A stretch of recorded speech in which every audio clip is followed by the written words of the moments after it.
Mėly šventiškiai, turiu klausimų, tai iš karto, jeigu leisite, pradėsiu nuo jų. O pirmasis klausimas, galbūt, kadangi mes kuruojam pagal merės potvarkį, aš kuruoju sveikatos klausimus ir vaikų teisės, taipogi atsakinga už šią sritį administracijoje ir administracijos direktorius pavaduotoja Ilona, tai mes pasidalinome klausimais. Bet pirmasis klausimas, gal aš pradėsiu ne nuo ligoninės, o nuo kito, tai yra, kas yra planuojama dėl globėjų. Galbūt ten kai kurių spaudos apšvietimas buvo, kad su globėjais tokia, kai mes bandėme planuoti kažkaip ieškoti sutarimo, tai buvo visokių žaidimų ir problemų, bet tęsiasi, tas jau nebesitęsia. Globėjams susirinkus į sveikatos socialinės šeimos komiteto posėdį, sužinojome, kad juos labiausiai neramina klausimai dėl psichologo. Jeigu čia yra globėjų ir jeigu jūs juos pažįstate, tai visus kviečiame duoti sausio 28 dieną, 3 valandą į savivaldybę, nors dar vaikų teisų specialistai tikrai jiems paskambins, kur atvyksta SOTAS, tokia organizacija, kuri ir Vilniaus mieste, ir Ignalinoje, ir daugelį kitų miestų veda seminarus, kalbasi apie problemas paauglių vaikų, apie tai, kaip globoti vaikus. Ir jeigu bus norinčių, aš manau, kad jų bus tikrai, tai labai kviečiame. O šiaip norėtųsi, kad širvintuose nereikėtų globoti, kad tikrai pačios šeimos susitvarkytų su savo vaikais. Ir mes bandome tokia vykdyti šeimai kompleksinę pagalbą. Ir darbuotojas, kuris yra atsakingas už socialinės rizikos šeimas, turi ugdyti socialinius įgūdžius šeimose. Seniūnas, kurio seniūnijoje yra šeimos socialinės rizikos, turi jas matyti ir gyventi tuo, kad jos pakiltų iš tos savo bedugnės. Vaikų teisės turi stebėti, kad vaikai būtų prižiūrėti, o mes atsakingai visą tą koordinuoti. Ir ta veikla pamažu mūsų savivaldybėje pradeda veikti. Ir netgi matant, sakykime, tokią situaciją, kai šalant vaikams teko ieškoti malkų, tai džiugu, kad buvo žmonių, kurie pasišventė surado ir padėjo šeimoms. Tai matai, kad tai šeimai nors šiek tiek padėjus, ir nors jinai kartais atrodo tikrai jau ten ir socialiai remtina, ir iš viso sunkiai susitvarkanti su savo vaikais, matai, kad jie pakyla šiek tiek.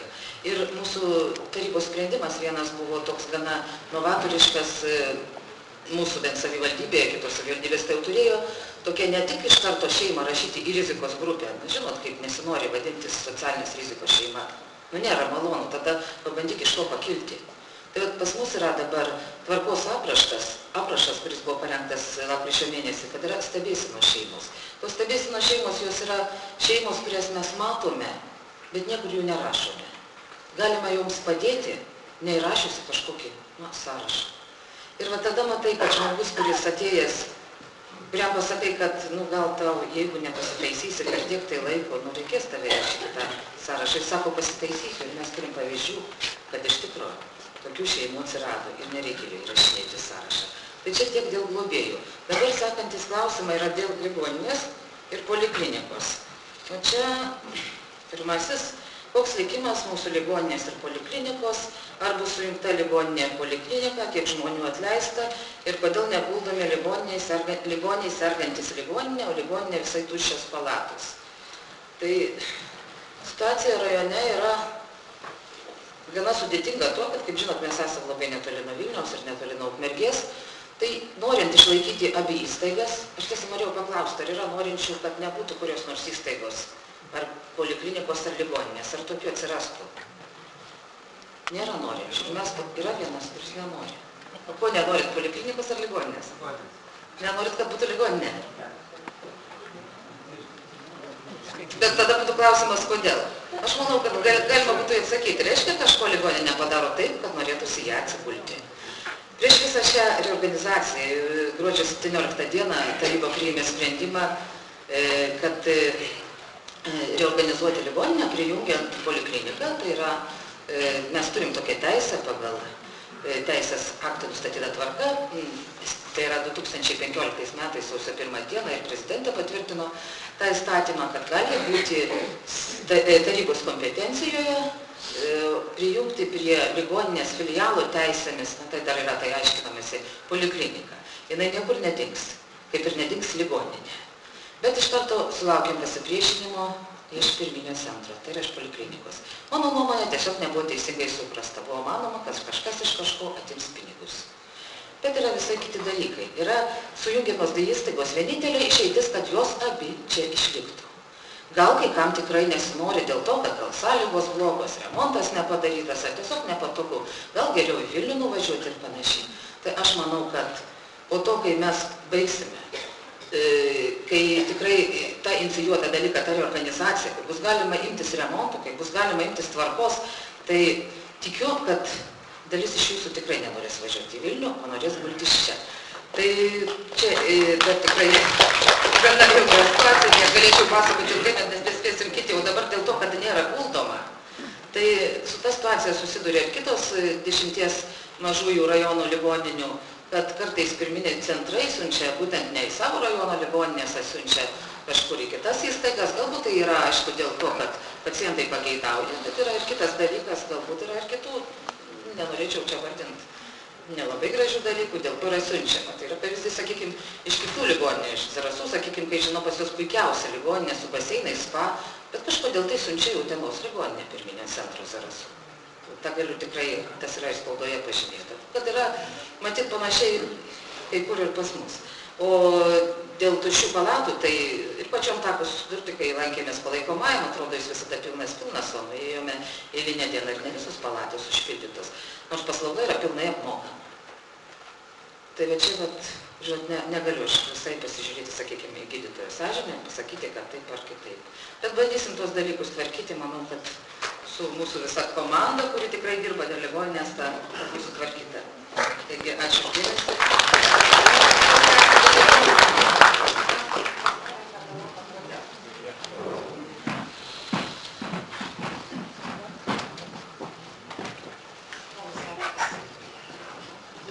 Dėl ligoninės, tai čia irgi klausimai buvo meriai, bet klausė, kada tiksliai bus sujungtos gydymo įstaigos, kaip sekasi sujungti ligoninės su pirminės sveikatos priežiūros centru, ar bus remontuojamos ligoninės patalpos ir kaip pagerinti ligoninės ligonių maistą. Tai noriu atsakyti, kas dabar vyksta su priežiūros tarybos sprendimą. Iki vasario 1 dienos ligoninės ir pirminės sveikatos priežiūros įstaigų vadovės yra įpareigotos parengti restruktūrizavimo planą. Tada šitas planas bus pristatytas vasario mėnesio tarybai ir jeigu jisai bus patvirtintas, bus toliau einama įstatymo numatyta tvarka dėl paskelbimo, dėl uždarimo, nes bus planuojama daryti prijungimo būdu pirminės sveikatos priežiūros centro prie ligoninės kaip padalinį, tai vieno uždarimas, kito prijungimas. Tai jokios įtakos nedarys nei paslaugų teikimai, tiek nei vienoje, nei kitoje įstaigoje. Dėl gydytojų, nepergyvenkit, paslaugos bus visos teikiamos. Buvo kalba nuspręsta panalizavus, ką galima sutaupyti, kadangi pinigų neužtenka, gyventojų mažėja, išlaidos auga ir paskaičiavus, kaip ir kiekvienas įmonių vadovai, pirmiausia yra mažinama, įvertinami kaštai administracijos, ūkio dalies ir besidubliuojančių paslaugų. Tad paskaičiavom, kad galima sutaupyti 121 000 kažkur eurų dėl besidubliuojančių paslaugų ir žinom, kad yra 2 laboratorijos, kur atliekami tyrimai, ten yra viskas irgi dubliuojasi, tai tikrai mūsų rajonui užtektų vienos, tai dar 30 000 eurų galima būtų sutaupyti ir šiuo. Ir žinoma, tada, kaip ir finansų vedėjas sakė, kad nesvarbu, kiek tų pinigų turi, svarbu yra juos panaudoti teisingai. Manome, kad bus ir suremontuotos patalpos, ir maistas pagerės, ir gydytojai bus labiau patenkinti, ir naujos paslaugos bus galima teikti, ir pasikviesime turbūt ir kitų sričių specialistų. Ne tai, kad bus čia kaip užmiršta teritorija ir mums reiks veikti Vilniuje. Tai va čia dėl ligoninės. Dabar, kadangi mano sritis yra dar atliekos ir yra klausimai susiję su atliekų vežėjo ekoservizu, ar yra pratęsta, ar jau pratęsta ir ar pratęsta būtent su ekoservizu. Tai noriu pasakyti, kad turėjo būti parengtas jau Širvintų rajono savivaldybės atliekų tvarkymo planas 2014-2020 metam. Širvintų rajono savivaldybė yra ne paskutinė, bet beveik paskutinė šiuo klausimu, nes to buvo net neužsiimta praeitos valdžios ir praeitų darbuotojų. Tai galiu pasidžiaugti, kad rugpjūčio mėnesį yra sudaryta sutartis su ekokonsultacijom, kurios vykdo tyrimus, kurios ruošia programą. Ir visas administravimas, čia jau įstatymų numatyta tvarka, turi pereiti savivaldybėm pačiom administruoti. Tuo klausimu mes savivaldybė nusipirko programą, nusipirko registrus. Dabar pradėsim analizuoti ir darbas, manau, kad kokį balandžio mėnesį mes galėsim pasakyti, kiek tas mūsų šiukšlių išvežimas kainuos. Ir kad kai jau patys pradėsim administruoti, jau galėsim skelbti konkursą, žinodami, kokias sąlygas mes tam vežėjui turime. Nes dabar visą administravimą, kaip žinot, daro viena įmonė, ekoservisas. Tai vat, tokios naujovės ir tokie pasikeitimai laukia iki Liepos mėnesio, kas link atliekų. Detalesnė informacija turbūt bus savivaldybės puslapiuose, nes viskas vyksta įtemptu dideliu greičiu ir komandiniu darbu.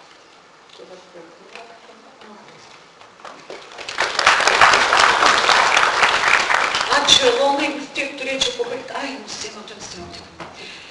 Klausimus iš tikrųjų atsirinkau. Čia yra, matosi, kad kelių žmonių parašyta viena ranka klausimai dėl socialinio būsto, dėl kelių, tai aš labai nuoširdžiai kviečiu, ateikit, mes atsakysim klausimus, nes ten labai surašyti ir tokie labai asmeniniai klausimai, tai ir socialinės sferos klausimai, tai yra specialistai, ateikit pas mane, palydėsiu ir tikrai spręsim tos klausimus. Bet čia, sakykime, tokie, kurie yra bendresni, bet aš žmogaus, kurio parašyta pavardė, tikrai nevardinsiu, labai gerbdama tą žmogų. Gerbiama merė, visur valote pensininkus, tai išvalykite ir komunalinėme ūkyje dirbančius pensininkus. Ten daug pensininkų dirba gatvėje, tai yra valo gatves, jauniems žmonėms būtų darbo vietų. O ir toksai žmogus galėtų būti atleistas, kiek jį gadins nervus žmonėm. Tos moters darbo, apie kurią jūs čia rašote, mes esame tikrai patenkinti, jeigu jinai yra aštresnė, galbūt, kaip aš sakau, kartais tiesmuka. Man žmogaus elgesys visiškai neimponuoja, man reikalingas rezultatas. Jei buvo duota užduotis, jinai su tą užduotim susitvarko. Ir komunalinio ūkio direktorius irgi šiuo žmogum yra patenkintas. O dėl pensininkų ir dėl jaunimo, tai aš labai abejoju, kad komunaliniam ūkį atleidus pensininkus, jaunimas ateitų ir gatvėse dirbtų nuo 4 ryto ir šluotų gatves. Labai abejoju. Čia toksai. Mums labai trūko jūsų merė per debatus kandidatuojant į merus šioje salėje prieš daugiau nei metus, kas jums sutrukdė atvykti. Man ir debatus nereikėjo dalyvauti. Ačiū jums. Kaip gali būti socialinės apsaugos specialistė, Deimantė, čia jau tau žinok, dirbti vyriausia rajono architektė? Kuo pagristas šis sprendimas? Atsakysiu labai konkrečiai. Skyriaus vedėjas turi būti geras organizatorius ir geras vadybininkas. Architektūros teritorijos planavimo skyriaus vedėjų nebūtinai tai turi būti architektas. Architektai jų yra siauras sritis.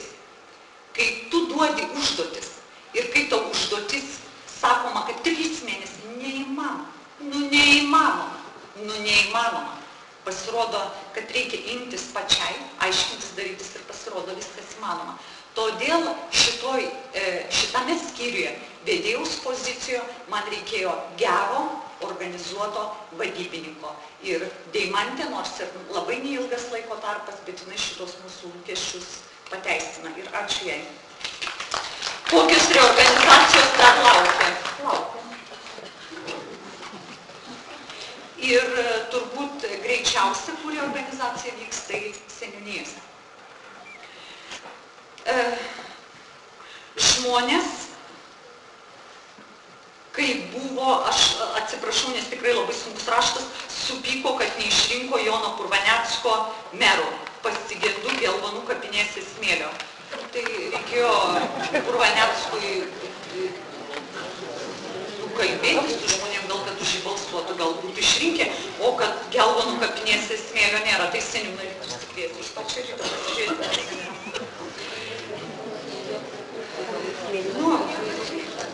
Tai yra žmonių prašymas, tai prašymus reikia reaguoti. Gyrėtės, kad Barskūnams gavote pinigų iš švietimo ministerijos, o kiek sumokėjot neteisybų, baudų, nutraukiant sutartį. Raštą truputėlį atpažįstu. Tai jūsų žiniai nė 1 euro. Jokių neteisybų ir jokių baudų mes nesumokėjom. Nuliūdina tas atsakymas, ne? Ar planuojate privežti pabėgėlių į mūsų rajoną? Tai labai geras klausimas. Jūs puikiai žinote iš socialinės apsaugos ir darbo ministerijos ministrės Pabedinskienės, aišku, ir žinote, ir aukščiausias vadovės mūsų tokia pozicija, kad vis dėlto tų pabėgėlių reikia. Ir ministrė neneigė to, kad nors ir darbo partijos išrinkta merė, bet pirmoji daviau atsakymą, kad Širvintų rajonas yra kategoriškai prieš priimti nors vieną pabėgėlį. Ir patikėkit manim, kur, bet šitoj pozicijoje, už jokius pinigus, už jokius paskatinimus, kaip jie kalba, duosim jums, sukursim darbo vietų, tai už tos pametėtus ten 30 ar 50 tūkstančių eurų reikės atsivežti 10 šitų ir po to man saugoti 1000 žmonių, tai žinot, išgyvensime kaip nors be tų pabėgėlių ir be jų papildomų pinigų. Oponentai, sutikit su rinkimų pralaimėjimu, bandykit laimę kitose rinkimuose, o dabar netrukdykit dirbti. Oi, ačiū, kas čia parašė. Rinkėjų išrinktai visai rajono tarybai ir naujai valdžiai mes jau matome per trumpą laiką jūsų nuveiktus darbus. Ačiū labai, kad bent ir gerus darbus iš tikrųjų rajono žmonės pastebi, bet papildydama vicemerė Irena Vasiliauskienė ir Elona Pečiukaitienė noriu pasakyti kai kurios konkrečius skaičius, nes matau, kad ir sėdi žmonės, kuriem tai turėtų būti įdomu. Mūsų ligoninė gamina maistą senelių namam ir socialiniam paslaugų centrui. Socialinį paslaugų centrą išlaikome mes. Bet man niekaip nėra suvokiamas klausimas, kaip yra mūsų ligoninė, mes steigėjas, savivaldybės taryba, socialinis paslaugų centras už pagamintą maistą senukam moka daugiau, negu moka senelių namai, nors maistelį valgo tą patį. Prie viso to noriu pridėti, kad savivaldybė bent šiais metais senelių namam yra pagal sąskaitas pervedusi 40 000 eurų. Tai jeigu kažkas diskutuoja apie tai, kad mes nemylim, negerbiam ar neglobojam senelių, ar skirstom šitas įstaigas mylimi ar nemylimi, tai jūs labai klystate. Socialinis paslaugų centras iš tikrųjų paima visus žmonės, kuriuos mes jiem duodam. Ir jie neturi kitos išeities. rinkti žmogų su sunkia negalia, už kurį gauna daugiau pinigų, ar su mažesnė negalia. Senelių namai, jie gali rinktis. Be abejo, jie nori rinktis, kurie seneliai atsineša didesnį krepšelį. Mes negalim senelio rinktis, kuris daugiau pensijos gauna, ar kuris mažiau gauna. Mūsų socialinis paslaugų centras turi imti visus senelius, tiek, kiek mes turim vietų ir kiek galim priimti. Tai jeigu yra rašoma ir diskutuojama apie tai, kad mes nemylim savo senų žmonių, tai jūs labai klystate. Mes absoliučiai vienodai, ar yra parapijos įstaiga, ar mūsų socialinės paslaugų centras, visiems žmonėms skirta ir duota tiek, kiek priklauso.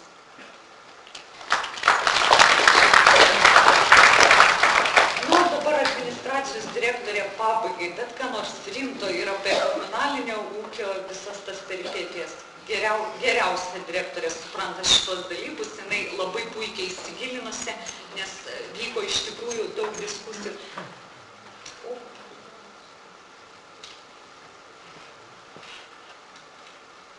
Tarybos nariai, pasakykit, jums sunku ar lengva su manim dirbti? Sunku, aišku, žinokit, tai iš tikrųjų truputėlį prasiblaškimų, pajuokavimai. Žmogus tai parašęs, aš manau, nuoširdžiai, kad kaip jums pavyksta ir su visuomenė, ir su taryba. Su tarybos nariais kiekvienas klausimas išdiskutuotas. Patikėkit, mes renkamės tik ne per tarybos posėdžius, kai jau reikia rankas kelti. Pas mus yra komiteto posėdžiai. Prieš komiteto posėdžius mes renkamės į koalicijos posėdį. Prieš koalicijos posėdį mes atskirai komitetų pirmininkai dar kartą visus klausimus labai nuosekliai, labai aiškiai išdiskutuojam. Ir todėl, kad su tarybos nariais iš tikrųjų vyksta visiškai atviras bendravimas, mes vienas nuo kito neturim ką slėpti, todėl yra tas pasitikėjimas ir yra komandinis darbas. Ir iš tikrųjų nuoširdžiai dar kartą savo komandai norėčiau padėkoti.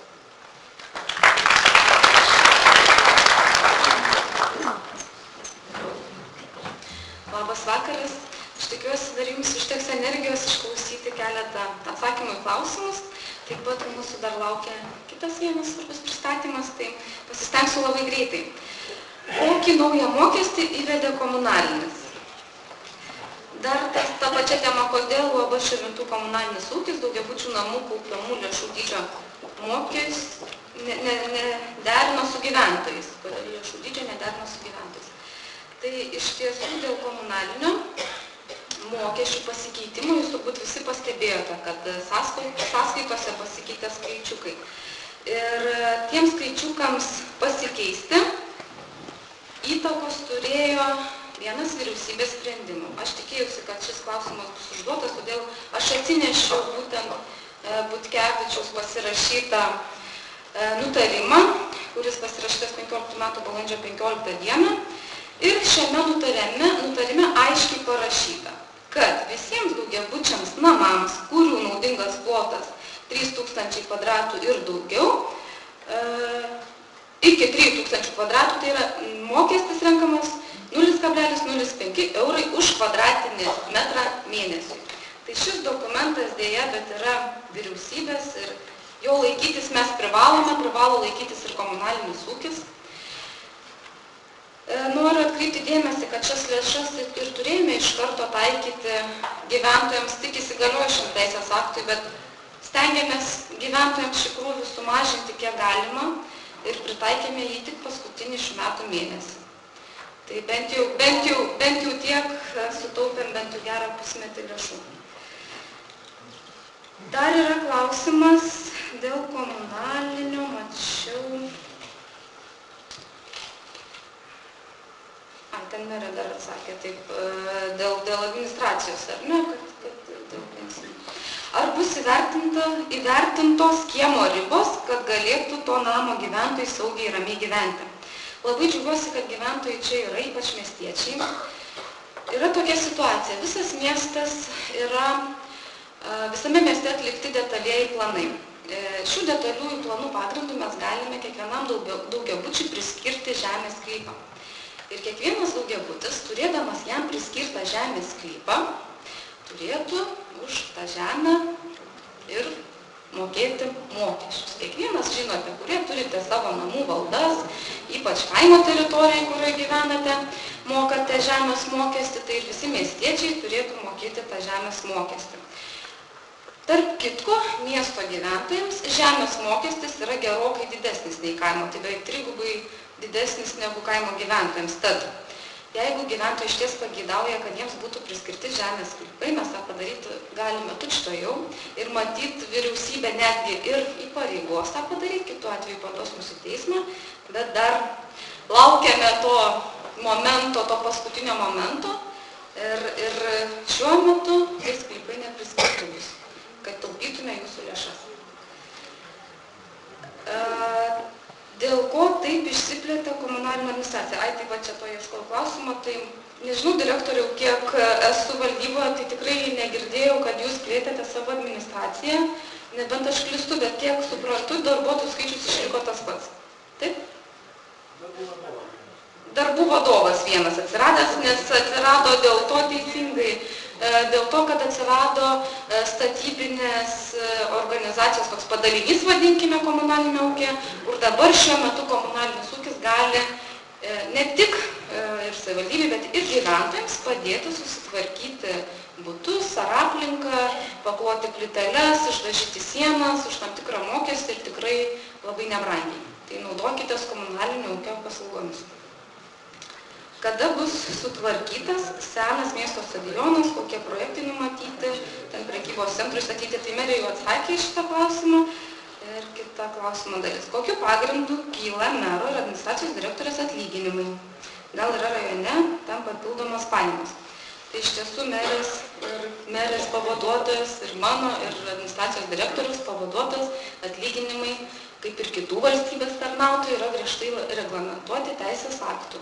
Yra valstybės tarnybos įstatymas, jame yra priedas ir tiek, kiek nustato vyriausybė, tiek visi merai ir administracijos direktoriai gauna. Tarp kitko, mūsų rajonas yra vienas iš mažiausių, todėl ir merai ir administracijos direktoriai gauna vienus iš mažiausių atlyginimų. O noriu patikslinti, o jeigu ir norėtumėm, kad neturėtumėm miško, nes praeitą savaitę gavom buvusios administracijos direktorės raštą, kad skubos tvarka jai sumokėti per krizę sumažintą atlyginimą. Tai turim galvoti, iš kur paimti.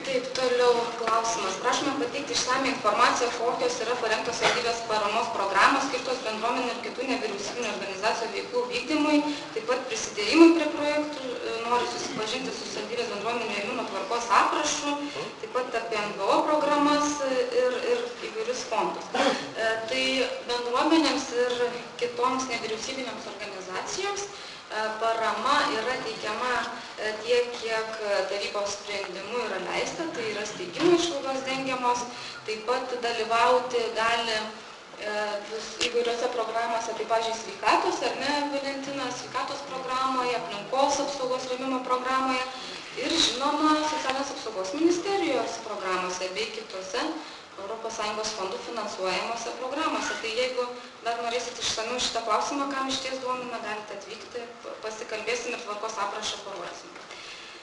Ir taip pat galite skaityti mūsų tinklalapį širvintos.lt, ten pakankamai daug informacijos. Nors dar kol kas tinklapis, tarp kitko, mes turime problemų ir su tinklapiu, nes, na nežinau, ir su dokumentų valdymo sistema susidūrėm tik atėję į savivaldybę, nežinau kodėl buvusi direktorė ypatingai nekreipė dėmesio dokumentų valdymo sistemai ir dokumentai nebuvo perduodami elektroniniu būdu specialistams. Ir interneto svetainė tokia, kur nieko rasti, nieko iš vis negalima. Tai sprendžiam šitą problemą ir šiuo metu jau yra atnaujinimai vykdomi, dokumento valdymo sistema jau beveik sutvarkyta, taip diena. Ir interneto svetainės atnaujinimo pirkimas taip pat vyksta. Tai tikiuosi, kad už gero mėnesio turėsime naują, taip ne naują, bet šiek tiek patobulintą interneto svetainę, kur paieška teisės aktų bus paprastesnė ir lengvesnė, prieinamesnė gyventojams. Na, merė, žinot, aš čia mačiau tų lapelių, nepykit, bet aš juos paėmiau pati, aš mačiau, kad jūs nedrįstate skaityti jų. Tai aš labai noriu pabaigai paskaityti keletą lapelių. Pratęsimas bus, tai čia dar ne pabaiga, žinot. Merė, širdingai dėkojame mes Širvintų seniūnijos Šiaulių kaimo gyventojai už apšviestą gyvenvietę. Gerbiama merė Vyskuvienė, jūsų sprendimai teisingi, mane žavi jūsų nuovoka, tempas, veiklumas, tokio mero mums seniai reikėjo. Gerbiama merė, jūsų darbai matomi, jų nematyti negali, nemato tas, kas nenori jų matyti. Dėkojame jums už jūsų ir jūsų komandai, nepersistenkit, vis tiek visiems neįtiksit. Gerbiami ponai, ar girdėjote, kad tokios merės kaip Živilė jau mums pavydi rajoniniai kaimynai? Linkiu meriai sveikatos ir ilgai užsilikti mūsų rajone.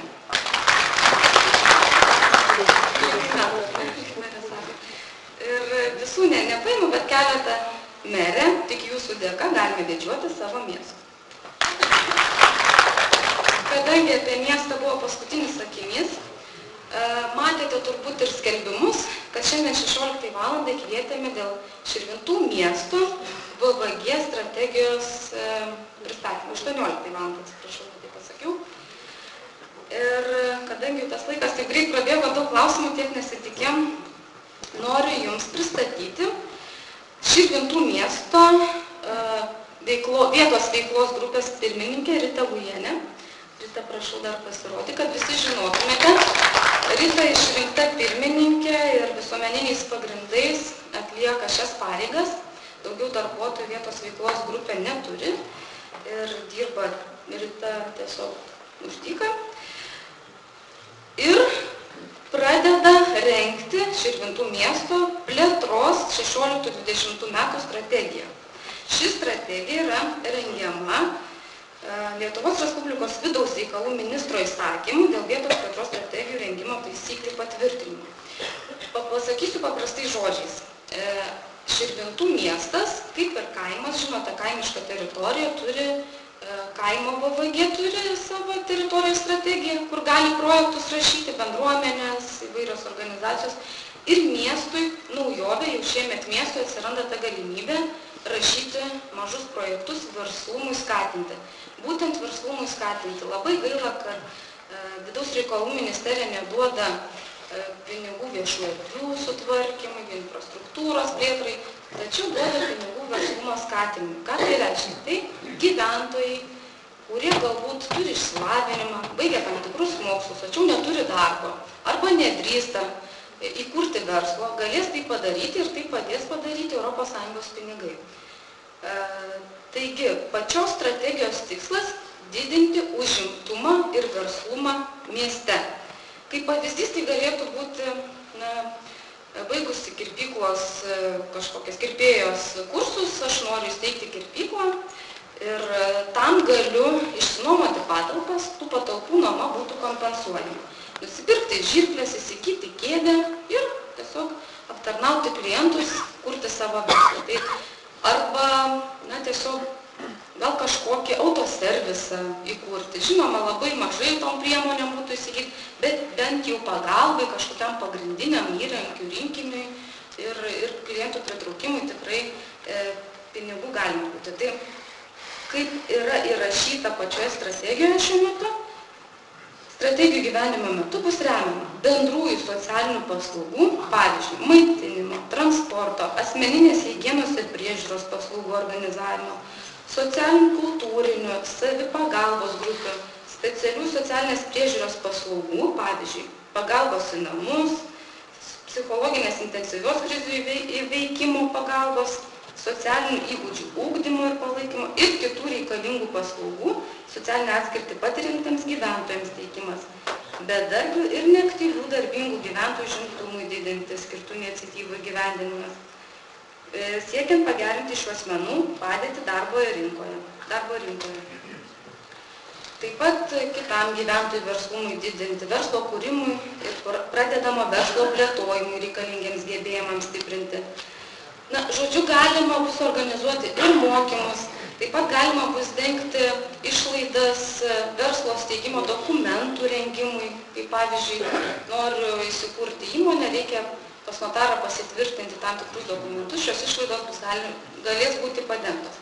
Tai aš čia pasakiau keletą pavyzdžių, bet šio susirinkimo ir miestiečių tikslas šį vakarą išsakyti savo nuomonę ir pageidavimus, ką mes galime įrašyti į šią strategiją kaip priemonės. Tai aš labai laukiu ir manau, Rita iš karto griebs tušinuką ir užsirašys, ką gyventojai siūlo. Tai labai garsiai atsistoję galite išreikšti savo nuomonę. Per sudėtingai paaiškinu.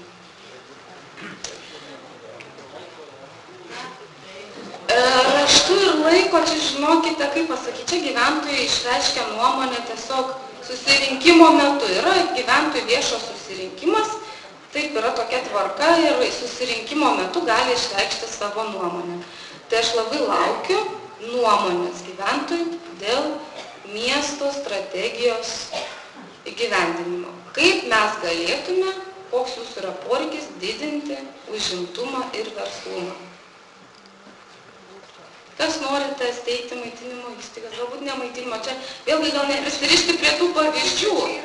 Tik pavyzdžiai, tik idėjos, taip, o jūs galite kažkokių gal naujų idėjų pateikti, ką mes galėtume įrašyti dar papildomai strategiją. Prie pirties įrengimo galima šitas dalykas ar ne? Aš kaip ir sakiau, infrastruktūra pati neremiama, bet tarkim. Minėjot, kad ten yra kažkokios skalbimo, dar kažkokios paslaugos, gal ten kažkas. Galbūt tai, pavyzdžiui, skalbimo mašiną galima bus nusipirkti.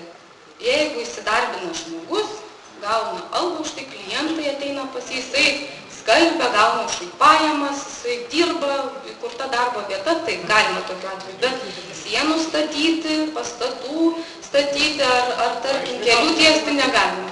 Kaip sakot? Iš vienos nesimatys sienos stovi. Tai jeigu sienos stovi, prašau, čia tinka. Skalbykla tinka ir galimybė bus skalbyklos teikti. Negirdžiu garsiau truputėlį. Drabužiam valyti. Vat, jeigu kas tikrai iš tiesų norite dirbti šioje srityje, labai kviestume ir įsteigti drabužių valyklą. Tikrai patalpų nuomai ar kažkokiom priemonėm tikrai galimybė paramą bus gauti. Dar idėjų, Rita užsirašai, skalbyklą, drabužių valyklą. Dar kokių idėjų? Toks reikalavimas, taip, tiesiog mes turime atsiklausti gyventojų nuomonės. Garsiau, būkite gerai. Užimtumo skatinimas, krūvas yra nevyriausybinės organizacijos, iš tikrųjų, kad yra užimtumas užimtumo tarp bendruomenės, tai gal tiesiog numatyti kokios patalpos, kurios būtų skirtos bendruomenės poreikiai. Na, aš ir kaip sakau, čia vėlgi patalpų infrastruktūros negalime numatyti. Čia yra darbo rinkai skatinti, kad žmogus gautų algą už tam tikrą, kaip pasakyti, įkurtų savo verslą, užsidirbtų pajamų. O tam skatinti. O patalpų dėja, bet ateikit pas mus į savivaldybę, mes priimsim salėje. Jeigu reikės, tai tikrai be problemų. Mažesnė, didesnė, galite naudotis.